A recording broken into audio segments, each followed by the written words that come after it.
Good morning, students. I hope you all are fine. Now, today we will discuss about the question answers of chapter 11, that is force and pressure. So the first question is, give two examples each of situation in which you push or pull to change the state of motion of object. आपने कोई भी दो ऐसे example बतानी है जिसमें मतलब दो एग्जाम्पल बतानी पुश और पुल की, जिसमें आप किसी ऑब्जेक्ट को अगर पुश या फिर पुल करते हो तो उसका स्टेट ऑफ मोशन कैसे चेंज होता है. So the answer is two examples each of situation in which we push or pull the change to change the state of motion of an object are. तो आपने answer में तो पहले यही लिखना है जो क्वेश्चन में हमें गिवन है कि हमें वो जो एग्जाम्पल्स बतानी है वो इस प्रकार है. Open the door by pulling. अगर आप डोर ओपन करते हो तो डोर कैसे ओपन करते हो, उसे पुल करके खींचते हो उसे अपनी तरफ. तो ये एक एग्जांपल होगी पुलिंग की, पुल की. और a cart is pulled bye horse. तो जो हॉर्स होता है वो हॉर्स आगे होता है और जो कार्ट होती है वो उसके पीछे होती है. तो हॉर्स क्या करता है, दौड़ता है और उस कार्ट को पुल करता है अपने साथ. जिस डायरेक्शन में वो मूव करता है कार्ट भी उसी डायरेक्शन में उसी फोर्स से जाती है. तो ये भी सेकेंड एग्जाम्पल भी किसकी होगी, पुल की. सो जो एग्जाम्पल अब आ गई है पुश की एग्जाम्पल. तो ये close the door bye pushing. अगर हम डोर जैसे ओपन कर रहे हैं तो पुल करके उसे खींच के ओपन कर रहे हैं. अगर हम उसे क्लोज कर रहे हैं तो उसे पुश करके उसे क्लोज कर रहे हैं डोर को. So second point is move the wooden box bye pushing. अगर हमें कोई भी बॉक्स दिया हुआ है, जैसे हमने वो एक्टिविटी में बताया था कि कोई भी बॉक्स है, अगर हम ये कॉपी भी है तो कॉपी को भी मैं मूव कर रही हूँ. कैसे मूव कर रही हूँ, उसे पुश करके मूव कर रही हूँ आगे की तरफ. तो ऐसे वुडन बॉक्स जो कोई हैवी बॉक्स है उसे हम क्या करेंगे, पुश करके उसे धक्का देके आगे हम मूव करेंगे. So the second question is give to examples of situations in which applied force causes a change in the shape of an object. अब हमें बोला गया है कि दो एग्जाम्पल बतानी है उस सिचुएशन की जिसमें हम फोर्स अप्लाई करें तो उससे जो ऑब्जेक्ट की शेप चेंज हो जाती है. तो हमें फर्स्टली हमने यहीं से क्वेश्चन में से ही बना देना है. Two example of situation in which applied force causes a change in the state of an object are. तो वो जो एग्जाम्पल है जिससे स्टेट ऑफ जो शेप चेंज हो जाती है किसी ऑब्जेक्ट की, वो एग्जाम्पल इस प्रकार है. Applying force of rubber band to stretch it. हम कोई भी रबर बैंड है उसको हम स्ट्रेच करते, एक साइड से इधर साइड से खींचते हैं और अदर साइड से भी खींचते हैं. तो क्या होता है, उसको हम स्ट्रेच करते रहते हैं तो उससे क्या होता है, उसकी शेप चेंज होती है. अगर वो उसकी शेप इतनी है रबर बैंड की तो हम यहाँ से भी खींच रहे हैं और इधर साइड से भी खींच रहे हैं, उसे पूरा स्ट्रेच कर रहे हैं तो उसकी शेप ये हो जाती है. So the second is force applied on clay to change its shape. तो इसमें क्या आ जाता है, जो क्ले होती है, आपको पता है ये क्ले से हम काफी सारे ऑब्जेक्ट्स कुछ भी बना सकते हैं. जैसे हम एक्टिविटीज परफॉर्म करते हैं आर्ट की, तो उस क्ले को अगर हम जहां जैसे मर्जी चाहे तो उसे उसी शेप में हम उसे ढाल सकते हैं. उस पर फोर्स अप्लाई करके हम उसे कोई भी शेप में चेंज कर सकते हैं. In the following situations identity the agent exerting the force and the object on which it acts state the effect of the force in each case. तो हमें बोला गया है कि आपने जो बताना है इसमें कि situation identity the agent exerted the force. इसमें फोर्स जो एजेंट कौन लगा रहा है, कौन सा मतलब एजेंट जो है कौन फोर्स लगा रहा है, the object on which it acts, और किस ऑब्जेक्ट पे ये फोर्स लग रही है वो हमने बताना है. State the effect of the force. अगर कोई एजेंट फोर्स किसी ऑब्जेक्ट पे लगा रहा है तो उस ऑब्जेक्ट में क्या चेंजेस आ रहे हैं, क्या इफेक्ट्स वहां पे देखने को मिलता है, हमने ये बताना है.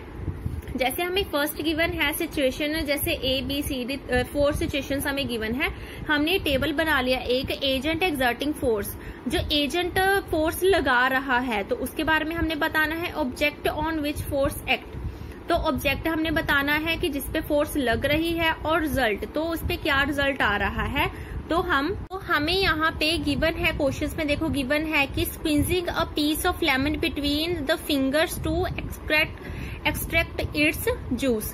तो हमने क्या करना है कि लेमन, जैसे हम लेमन जो जूस बनाते हैं तो हम क्या करते हैं, लेमन को कट करके फिर अपनी फिंगर्स में से क्या करते हैं, पूरा स्क्वीज करते हैं, उसमें से सारा जो जूस है वो निकालते हैं.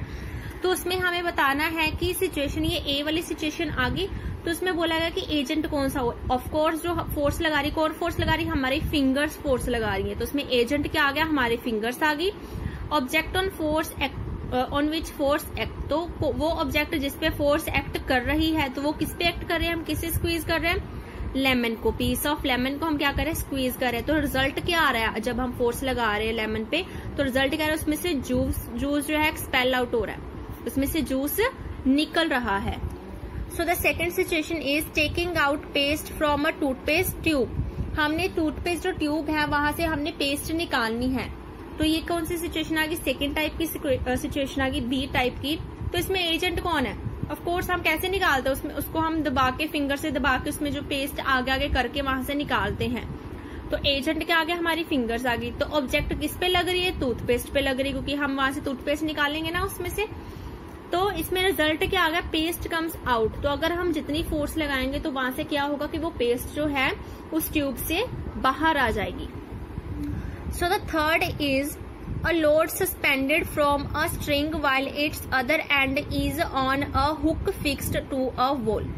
यहाँ पे कोई भी स्प्रिंग गिवन है, ठीक है, तो उसपे क्या है, एक स्प्रिंग पे हमने एक साइड पे लोड लगाया हुआ, कोई भी वेट हमने छोटा सा लगाया हुआ है, तो उसका स्प्रिंग की जो अदर साइड है वो हमें एक हुक से क्या की हुई है, लटकाया हुआ है। जैसे हम देख रहे हैं कि यहाँ पे कोई हुक है, यहाँ पे हमने एक स्प्रिंग जो लटकाया हुआ है, यहाँ पे एक छोटा सा वहां पे वेट दिया हुआ है। तो यहाँ पे क्या आ रहा है, ये किस टाइप का आ गई, ये सी टाइप की सिचुएशन आ चुकी है। और इसमें फोर्स किस पे लग रही है, लोड पे फोर्स लग रही है। फोर्स जो क्या लग रही है, लोड पे लग रही है फोर्स। और फोर्स कौन लगा रहा है, तो फोर्स लगा रहा है, लोड लगा रहा है, फोर्स वो खींच रहा है ना, उसे फोर्स लगा रहा है, उसे पुल कर रहा है अपनी तरफ। जिस साइड ज्यादा वेट होगा उसी साइड ही वो क्या करेगा, मूव करेगा। तो वो क्या कर रहा है, स्ट्रिंग को अपनी तरफ पुल कर रहा है। तो किस पे लग रही है, स्प्रिंग पे लग रही है, क्योंकि स्प्रिंग क्या हो रहा है, स्ट्रेच हो रहा है, नीचे नीचे जा रहा है उसी लोड की तरफ। तो उस पे रिजल्ट क्या आ रहा है, स्प्रिंग एलोंगेशन। तो स्प्रिंग का क्या हुआ, रिजल्ट क्या है कि स्प्रिंग क्या करेगा, वो पूरा एलोंगेशन हो जाएगा, मतलब वो स्प्रिंग क्या करेगा, पूरा उसे स्ट्रेच होना शुरू हो जाएगा। So the fourth is an athlete making a high jump to clear the bar at a certain height। कोई भी एथलीट है जो वो हाई जंप करता है, तो उसपे हमने बताना है कि जब वो हाई जंप, कोई भी एथलीट है जैसे हाई जंप लगा रहा है, वो भागते भागते आएगा और हाई जंप लगाएगा to clear the bar at a certain height.